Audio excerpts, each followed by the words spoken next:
Hello chefs! I hope you've all been having a great time during the latest 7.05 patch. I know I was able to make a nice chunk of gil, and over the last few days I've been doing some savage raid progging with my static, and we've been having a great time. One of my favorite parts of being a crafter is that raid food is never something that breaks my bank during these patches. I'm able to self-sustain and even work together with another member of my static to help provide food for my entire group. My name is Tantalin, and this is your guide to being a Final Fantasy XIV Master Chef. In case you don't know, raid food is combat-based food that is used by the vast majority of players doing any high-end content in Final Fantasy XIV. It provides a significant boost to combat stats as well as vitality, which is a massive help for both hitting the DPS checks to kill bosses and getting the max HP to make it easier to survive some of the mechanics, especially when you're early into a new tier and at base gear level. There are a handful of different foods that will be used, just depending on the job and stats they build towards, so this gives us an opportunity to vary the food that we make based on the demand of the market. Here is a list of all of the current popular foods that are available in 7.05. The best part of being a raid chef? You only have to have your culinarian leveled up, as all of the recipes only require the single job. This makes it one of the best solo crafters in the game. For melds, I have a few different levels with macros that I'll show you in a bit here, but I would recommend you have the new Thunderyards crafted gear if you're watching this before 7.1. There will be some new gear that comes out post 7.1 and new Scrip Gear in 7.2 that will also be great choices. If you aren't sure how to make the Thunderyards gear in 7.0, be sure to check out my video that I put together that shows you how you can craft this with only the level 90 Scrip Gear. Also, be sure to check out my video detailing the patch release cycle for all crafting and gathering gear over the course of Dawntrail, and be sure to subscribe for the most up-to-date videos as patches release. In order to unlock these new raid foods, you will have to have 1200 purple crafter scripts and to visit any of the scrip exchanges in town. Under the Master Recipe category, you will need to purchase the Master Recipe 11 book for Culinarian. Once you've got that, be sure to open up your crafting log and toggle through to the Master Recipes, and here you'll find all of the new foods that you just unlocked. So there are a lot of ingredients that you're going to need, especially if you're going to be looking to craft more than one type of food. So in the description, I have put together a spreadsheet shopping list, but I will also show off all of the ingredient lists for each of them here quickly. There are two different trains of thought for these. You can either gather all of the ingredients yourself, which honestly isn't too hard for most of them, or you can buy some or all of the pieces off the market board. It will all just depend on the price, and of course if you have your miner and botanist leveled up as well. I have separated all of the materials by method of collecting them, from gathering to combat / bicolor gemstone vendors, orange scripts, or even some of the vendor items you can get for cheap. At the very bottom, I have put the pre-crafted high-quality ingredients that you need to have craft or to buy, as well as the raw ingredients for those listed above in the full shopping list. It just depends if you want to buy or if you want to craft them yourself. I have color-coded the raw ingredient to the crafted ingredient to help explain this process, so be sure to keep that in mind so you don't end up buying double of some of the ingredients. For an example of what I mean, on the roast chicken here, the mountain rock salt is what you need to make the mountain salt, so you can either get the salt pre-crafted or you can gather the raw material. For all of the timed nodes, the orange scripts, and the Aethersands, I have videos up on my channel to help you acquire all of these if you're not familiar, and I will link those down below as well. My personal opinion, it's simple enough to go out and gather everything yourself if you have the jobs and gear for it. If you don't though, or you just want to do culinarian only, be sure to check out the profit calculator to see if it's worth crafting them and how much you can make doing so. With this spreadsheet, make sure you go to File, make a copy, and then you can fill out all of your server's market board prices in the green cells here.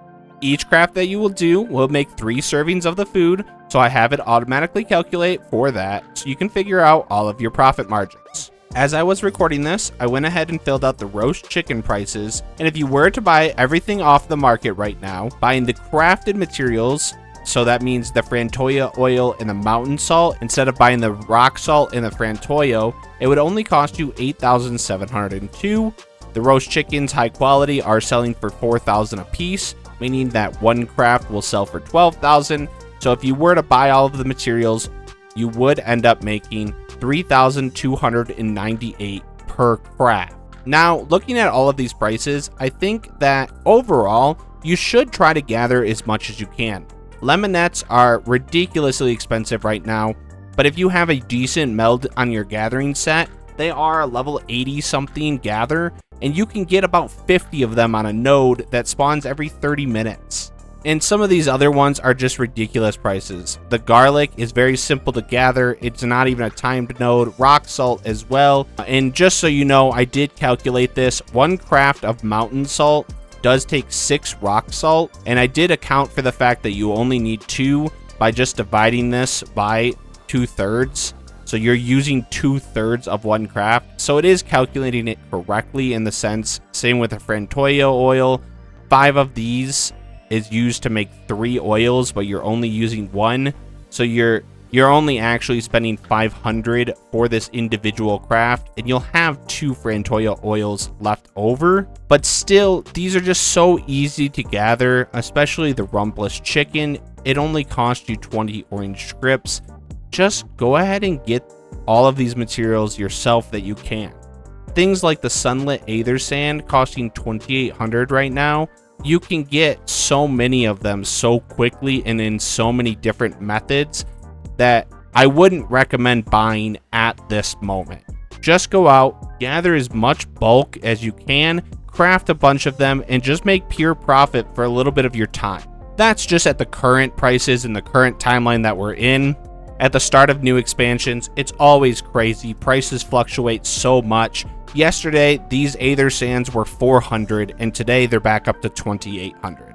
So it just depends on when you're playing, when people are around. On weekends, these prices go wild, where the selling price of the roast chicken will probably go to 8,000, and the sunlit Aethersands will drop down to 1,000 again.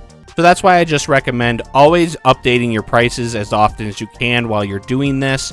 Grab things when they're a little bit cheaper if you're more of a market board player, but overall you will make way more profit if you just put in a little bit of time and grab some of these easy to gather items. And finally, what I'm sure most of you are looking for is stat requirements and macros for crafting. I have 3 different types, and all of them are 2-button macros with varying stat requirements. I'm going to start with the one on the right here, which uses the Teamcraft mid recommended melds, which I feel like a lot of people are melding towards. This one lets you craft the food by using all of the high quality pre-ingredients and requires no personal food or potions. If you have these stat requirements, this one is by far the best as it reduces your investment cost where you don't have to have food running at all times.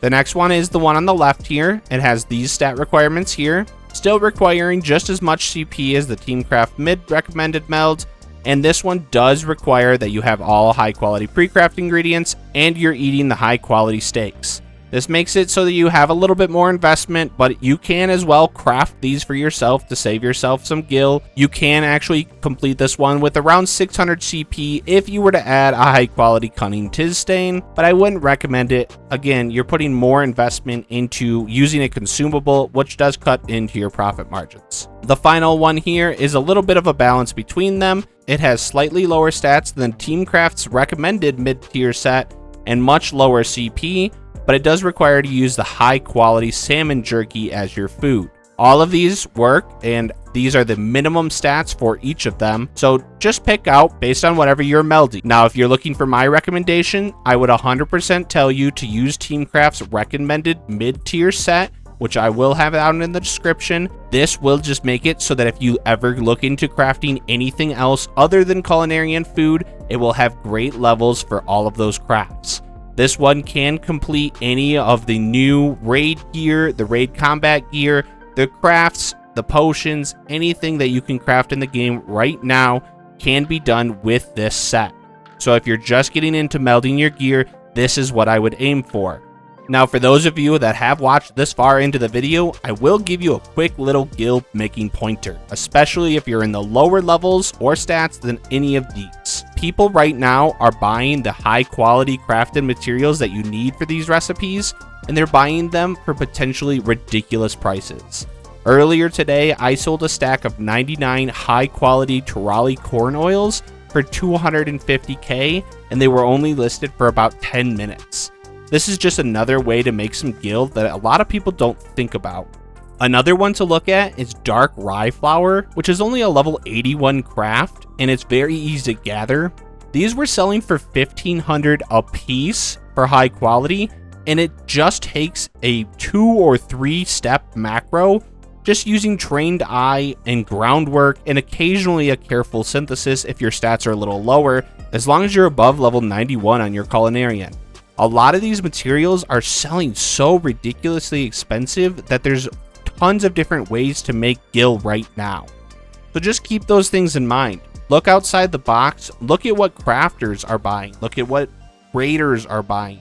All of these people are happy to just go ahead and spend their gil to save themselves some time, and it's a great opportunity if you're looking to make some gil. Or use all of this just to be able to craft yourself or your friends some new raid food for a lot cheaper than they can buy on the market. This will just let you have a little bit more fun in the game, and you get to provide some great meals and buffs for your team. That's everything you should need to know, though, in order to become a top-tier chef and open up your own restaurant in Final Fantasy XIV. If you found this video helpful, don't forget to give it a like and subscribe if you'd like to see more videos like this in the future. Bye!